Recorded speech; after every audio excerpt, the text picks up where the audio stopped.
Hello friends, welcome to Mechanical Engineering online classes. Today's lecture will be delivered by Miss Shravanti Sriramoju. So here is a problem on failure theories. The problem goes like this. An angle ply lamina made of X glass epoxy has the following properties. In the principal fiber direction, F1T is 1280 MPa, F1C is 622 MPa, F2T is 49 MPa, F2C is 245 MPa, F6 is 69 MPa, E1 is 35 GPa, E2 is 7 GPa, E6 is 3 GPa and U12 is 0.3. Tensile load sigma x is equal to 2 MPa is applied at an angle 60 degrees to the principal fiber direction. So theta becomes 60 degrees. Check the safety of laminate as per failure theories. Now let us first check the safety using maximum stress theory.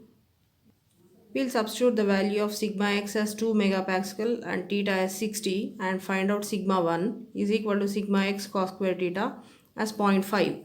So 0.5 has now to be compared with F1 value. What? F1 T, because this is positive, so it is a positive, the given value sigma x is positive, so we'll assume that it is tensile in nature.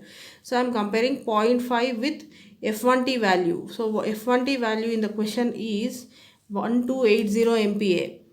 This is 1280 MPa, which is surely greater than 0.5. Similarly, I'll find sigma 2, which is sigma x sine square theta. After substituting the value, I'll get 1.5, and this has to be compared with F2T. What is F2T from the question? It is 49 megapascal, and this is 1.5 megapascal. So 1.5 is again less than 49 megapascal.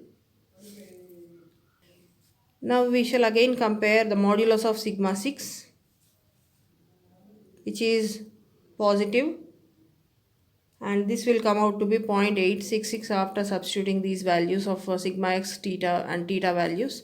So let us now compare this value with F6, which is 69 megapascal from the question. So 0.866 is surely less than 69. So we have three stress values. These sigma 1, sigma 2, sigma 6 are the developed stresses because of the applied force sigma x, or the applied stress sigma x. So they did not reach the value of the failure strengths. Okay, so according to maximum stress theory, the laminate is safe. Therefore, laminate is safe. Now let us again check the safety of laminate using maximum strain theory, for which I have to calculate the strains. So the ultimate strain is F1T divided by E1.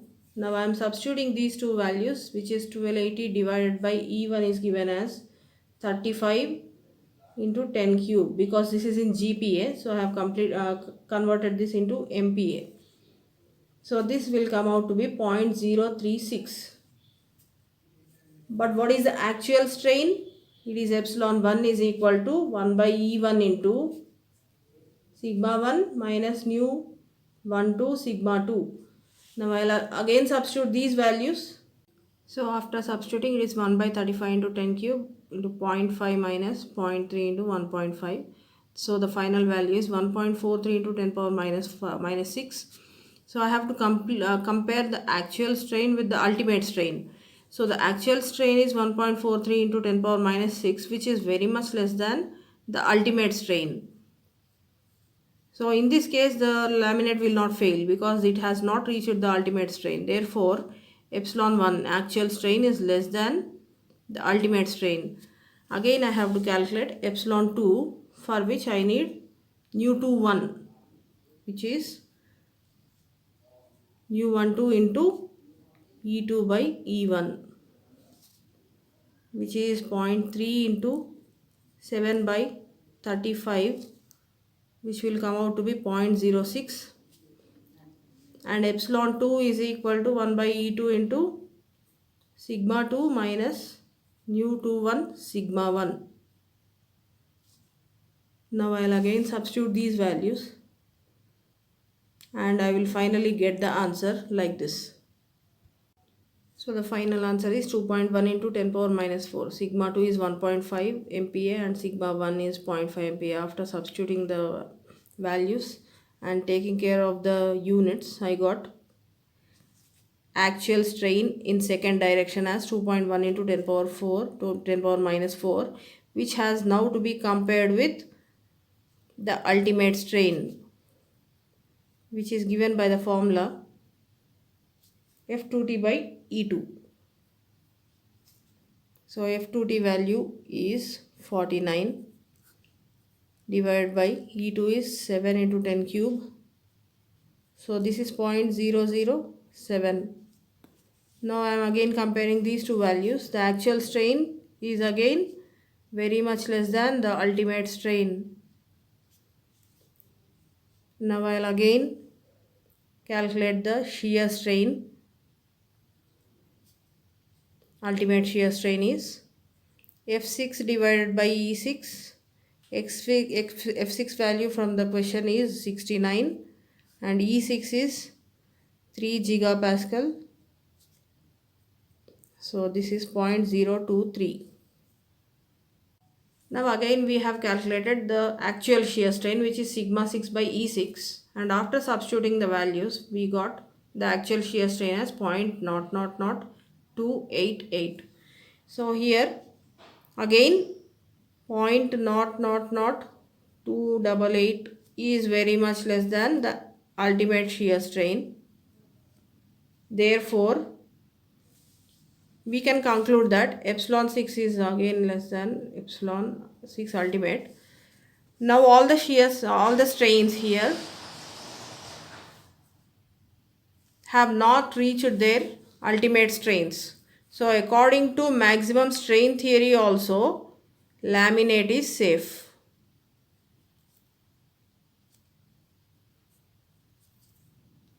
Now lastly, we shall also use the Tsai-Hill criteria to check the safety of the laminate.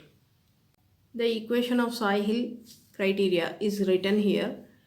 I have substituted the values of sigma 1 F1, sigma 2 F2, sigma 6 F6 in this equation, and after substitution I have got the value equal to 1.083 into 10 power minus 3. So this has to be compared with the value 1, which is on the right hand side of this equation. So this is less than 1. Hence the laminate is safe. So if this LHS of this equation is greater than 1, the laminate is said to be unsafe. But here we got the value less than 1, because this entire expression has to be compared with 1. So if this LHS is less than 1, the laminate is safe. So we can conclude from this solution that according to all the failure theories, the laminate is finally safe.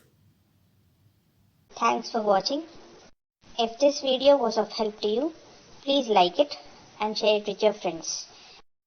And don't forget to subscribe to our channel.